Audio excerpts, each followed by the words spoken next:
his left foot. Never touched his right foot, his left foot. Wow, what a player. Gloves on his feet. He's a huge legend of Hungarian football. He was active in, in the harshest communist area. Especially for the genius in culture and in sport, it was extremely difficult. We Hungarians consider him to be the greatest footballer of the 20th century.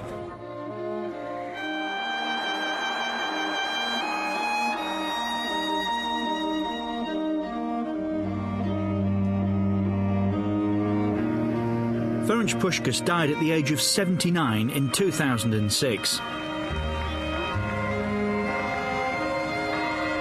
Hungary mourned the national hero.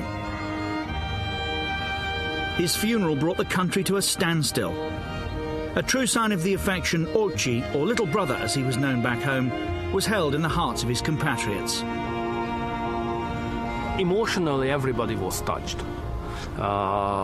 It's obvious that Puskas was considered here in Hungary as the #1 son of the nation. He was the most widely known person as Hungarian in the world. So in New Zealand or Mexico or Scotland, you have said the name Puskas. The story is always the same. I was asked, where are you from? I'm from Hungary. What is Hungary? That's Budapest. Oh, that's Puskas. Yes, that's the home of Puskas. Puskas was actually born Ferenc Pursvelt Bíró here in the Budapest suburb of Kispest in 1927. His father, Ferenc Sr., changed the family name to Puskas when his son was 10. Young Ferenc joined the local team, Kispest AC, where his father was a coach. And initially played under the pseudonym Miklos Kovac in order to bypass the minimum age rule of 12. He was a one-off. Even as a child, he could do anything he wanted with the ball. And over the first 10 metres, he was ahead of everybody. And it was with Kispest where Puskas shot to prominence. He made his debut for them in 1943. And the following year, the club was renamed Honved after a takeover by the Ministry of Defence. That made it the club of the Hungarian Army, in which Puskas held the rank of Major, hence his nickname, the Galloping Major. He helped establish Honved as the country's leading side. And in 1948, he was Europe's top scorer with 50 goals. Such talent convinced Hungary's communist government to use Puskas as a political tool. Even the harshest communist regime needed legitimacy. It was necessary to testify that this communist dictatorship is equal or even better than the so-called imperialistic Western, capitalism. And Puskas was a good, raw material for the communist regime to say, yeah? The communist regime is able to provide chances and possibilities for that kind of genius. Gustav Sebeś was appointed coach of the Hungarian national team in 1949 and encouraged the side to play what he called socialist football, with every player working hard for the others. Under him, a Puskas-inspired Hungary became Olympic football champions in Helsinki in 1952. Jula Grosic was goalkeeper in that side, which beat Yugoslavia 2-0 in the final.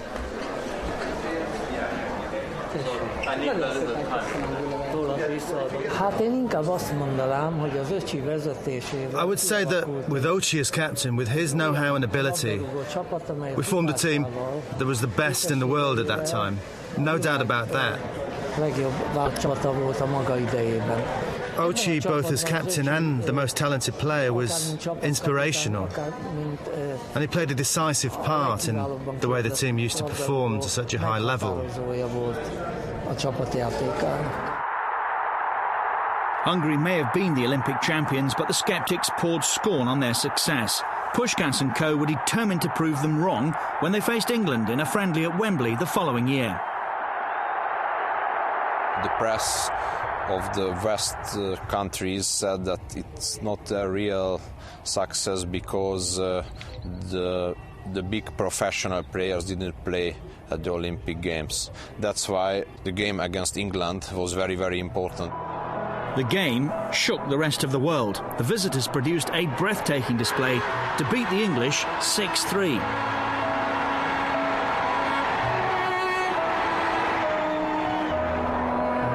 Two goals from Nandor Hidegkute gave Hungary a 2-1 lead. Then Puskas produced a moment of genius that's still fondly remembered today.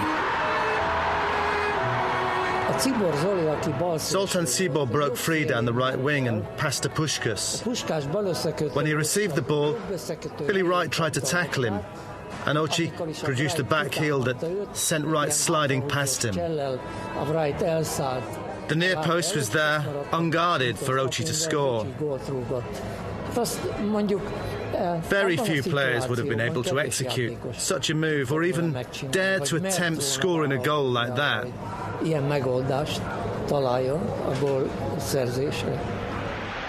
With less than half an hour gone, Puskas put Hungary 4-1 up. And yet more craft from his left foot almost set up a fifth.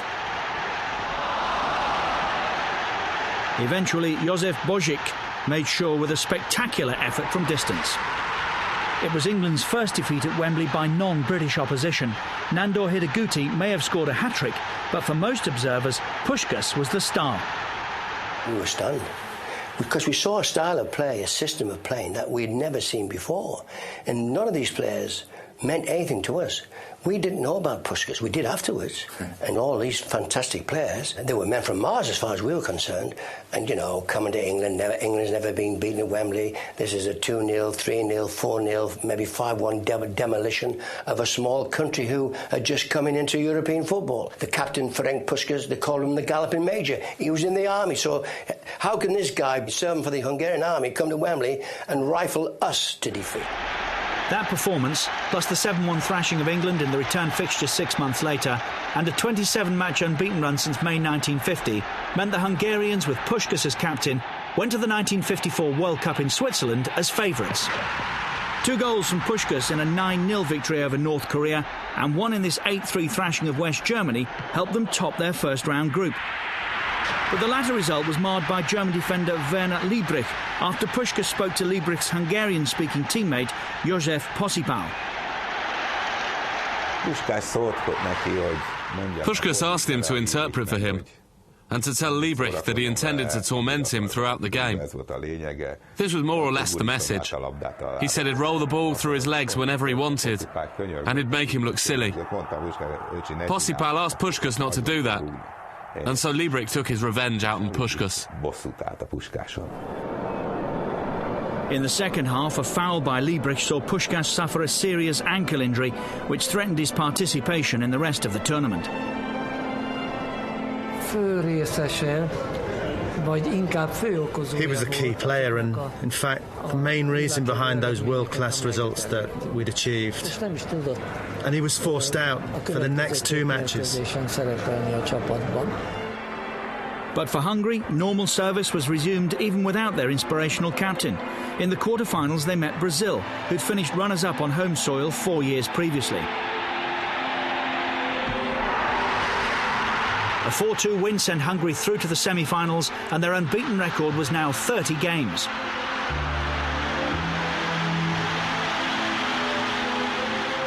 A week had passed since the injury to Puskas, but he still showed no signs of improvement as he limped around the training ground. There was no way he'd be ready for the semi-finals against Uruguay.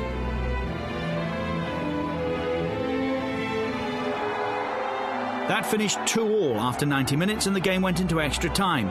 Although Hungary eventually won 4-2, they didn't have the best of preparations for the final against West Germany. Those 2 15-minute periods of extra time and a little party after the game made us late for our train. We also spent time looking for a restaurant so we could eat something. And, as a result, we arrived back at our hotel between 3 and 4 o'clock on the Friday morning.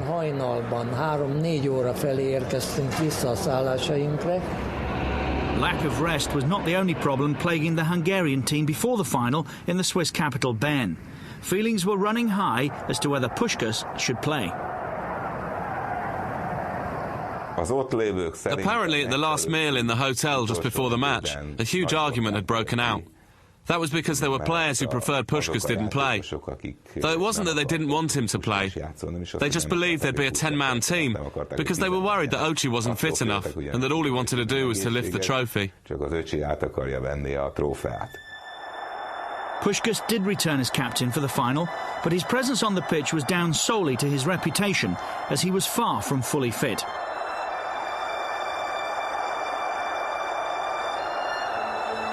Germany had fielded an understrength side in their first-round group encounter, so a repeat of the 8-3 scoreline was highly improbable.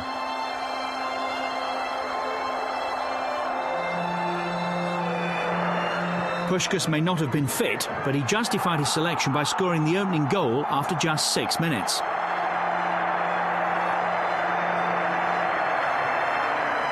And 3 minutes later, a misunderstanding between German defender Werner Kohlmeier and his goalkeeper Toni Turek handed Zoltan Cibor a gift for Hungary's second.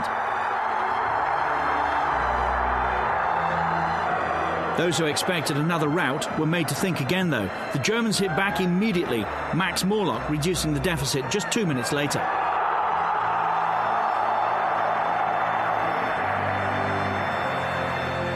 Two from Helmut Rahn put the Germans in front with just 6 minutes left.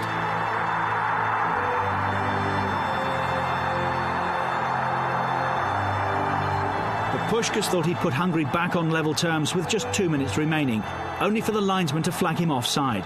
The game was dubbed the Miracle of Bern, as West Germany became world champions for the first time.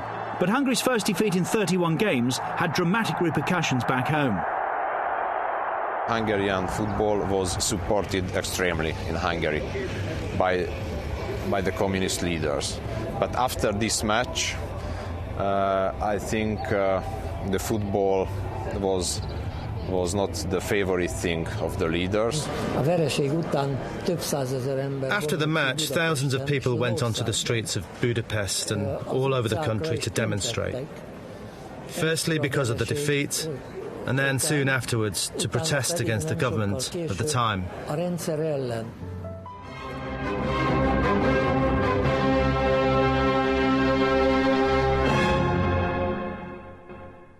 After World War II, increased Soviet influence in Hungary led to the revolution of 1956, which saw thousands flee abroad, including Puskas and several of his Honved teammates, who were in Spain at the time for a European Cup tie. Initial reports suggested Puskas had died, but he turned up alive and well in Austria and then crossed the border into Italy. He stayed in Milan for quite a while in order to become registered as a player, but the federation didn't give him permission to stay. I don't know if it was for political reasons. I don't think anyone knew. So after a while, when it was obvious the problem wasn't about to go away, he left for Spain. Specifically the Spanish capital, Madrid. He was 31 at the time, but Real Madrid were keen to offer him a contract. Looking back, it was a wise decision, but one which had his teammates, who called him Pancho, raising their eyebrows at first. He'd spent 2 years without playing competitively, apart from when they played amongst themselves. So Pancho became fat. Pancho, when he arrived, was overweight, so we called him Fatty. But he knew how to adapt to circumstances, and he played in a position that he wasn't used to, as a striker instead of a central midfielder. At first he was chubby, then he became a phenomenon. Firstly as a footballer and secondly as a person.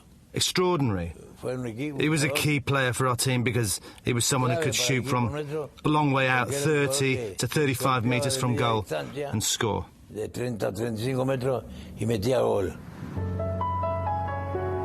Puskas soon shed the extra pounds and formed an instant understanding with Di Stefano. The Hungarian took Spain by storm. He began with a hat-trick on his debut and helped Real Madrid to 5 successive league titles and finished as Spain's leading scorer on 4 occasions during his 8 seasons there. He was so quick over the first 5 to 10 metres. Besides, he was very intelligent. He looked up, had a great touch. He wore gloves on both feet. But the highlight of his career in the Spanish capital was the 1960 European Cup final against Eintracht Frankfurt in Glasgow. Real had won the trophy every year since the competition's inception in 1955. Their West German opponents had destroyed Rangers of Scotland 12-4 on aggregate in their semi-final. Madrid were determined to make it 5 in a row, and their superiority soon became apparent. Puskas' fabled left foot helped the Spaniards take a 3-1 half-time lead.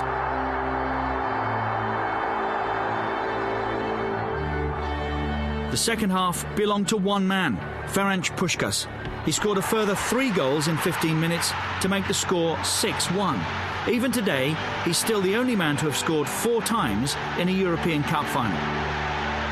That performance just served to underline his standing as one of the world's greatest goal scorers.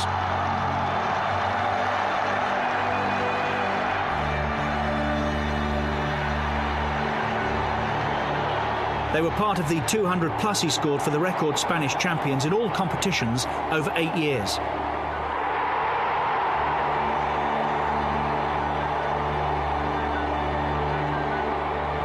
Di Stefano also helped himself to a hat-trick as Real went on to complete a 7-3 triumph.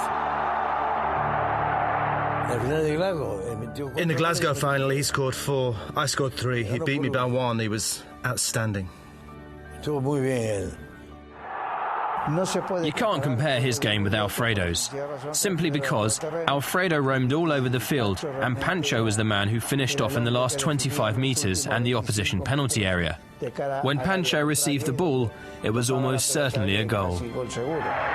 Puskas played in 2 more European Cup finals for Madrid, against Benfica 2 years later and Inter Milan in 1964, losing on both occasions. He did pick up winners' medals in 1959 and 66, though he didn't play in either final. When Real lost to Benfica in that final in 62, Puskas scored all of their goals in a 5-3 defeat. But Eusebio scored twice to help the Portuguese club retain the trophy. Although Puskas' second hat-trick in a European Cup final helped establish him as one of the all-time greats, his quest for World Cup glory that same year also ended in failure. He'd taken out Spanish citizenship in order to represent his adopted nation at that year's tournament in Chile. But Spain were knocked out in the first round. Win or lose, though, he never changed as a person. We used to have a chuckle, because he'd often put his hand in his pocket and hand out money. He even handed out clothes. Sometimes he'd take off what he was wearing and give it to a Hungarian beggar, whom he'd then embrace, have a glass of wine with, and they'd cry because it was very emotional for the Hungarians to meet one another, embrace and have a drink. Puskas remains a Real Madrid legend even today, but despite his goal-scoring exploits around half a century ago, his compatriots living at home under communist rule had no idea of his achievements at that time. It was absolutely isolated, so there was even not a single news in Hungary about how the Real Madrid is successful, how they were able to win the highest cups of the European Championship. So, you know, he was absolutely isolated. So the communist regime was able technically and physically to block and isolate even the biggest Hungarian serving outside in Real Madrid. So we were absolutely no information about it. How times have changed. Today, Puskas is regarded as a hero, and his legacy is very much in evidence back home.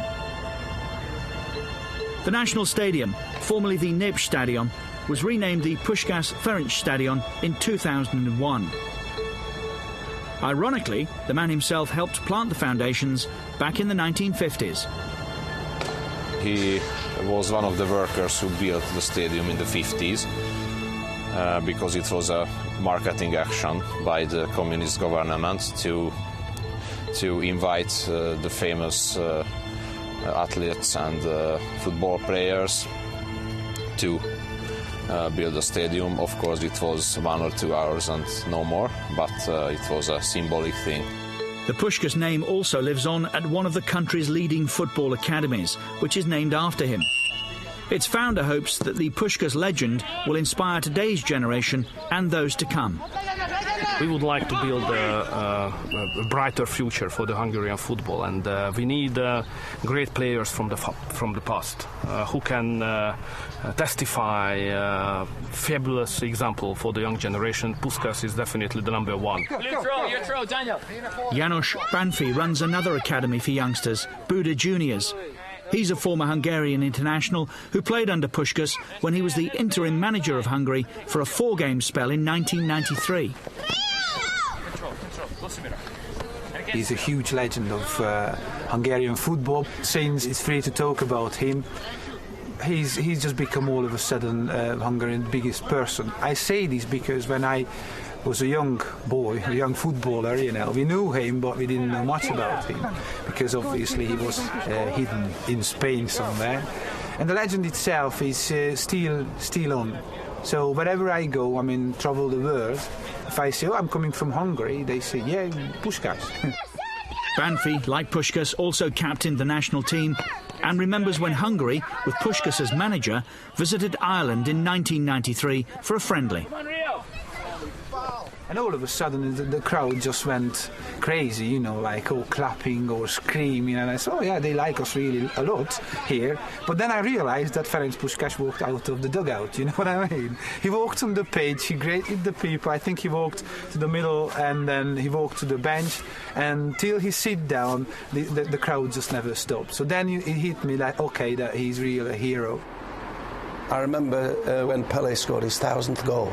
I was in Hungary and I was speaking with Puskas for some reason. I think we were at a function, and I said, "Isn't that marvellous, Pelé scoring his 1000th goal? You know, 1,000 goals." And he says, "I scored my 1000th goal about 6 years ago." The days when Ferenc Puskas and his fellow magnificent Magyars took football by storm are long gone. For too long now, Hungarian football fans have had nothing to cheer at both club and national team level. All they have are the memories provided by Puskas and his teammates. They wanted to make Hungary more popular all over the world by using a famous actor, Tony Curtis, who originates from Hungary. If Ochi had not been in at the time and had been used instead, we would have been 1,000 times more successful than we were with poor old Tony Curtis when the film was eventually finished.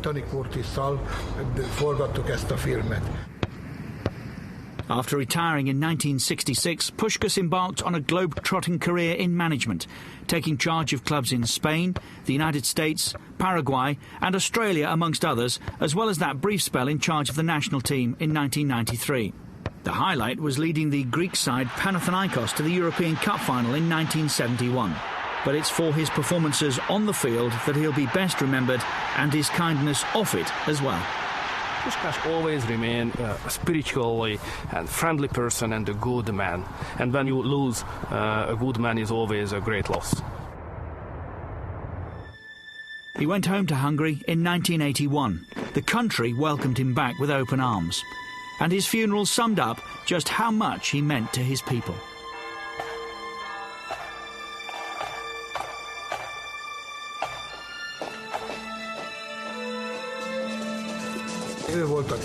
He was king. He was the best footballer. Everybody paid attention to him, and he paid attention to everybody too. While I was looking for Di Stefano to get his shirt, I came across Puskas.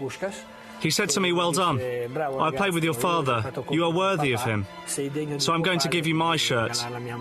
From then on, it became the most important shirt I own. Pancho, as a player and a person, well, I think he was an even better person than he was a player. He was out of this world. Out of this world. Ferenc Puskas may be gone, but he's far from forgotten. He's a national hero who spearheaded Hungarian football's finest times, the most magnificent of Magyars.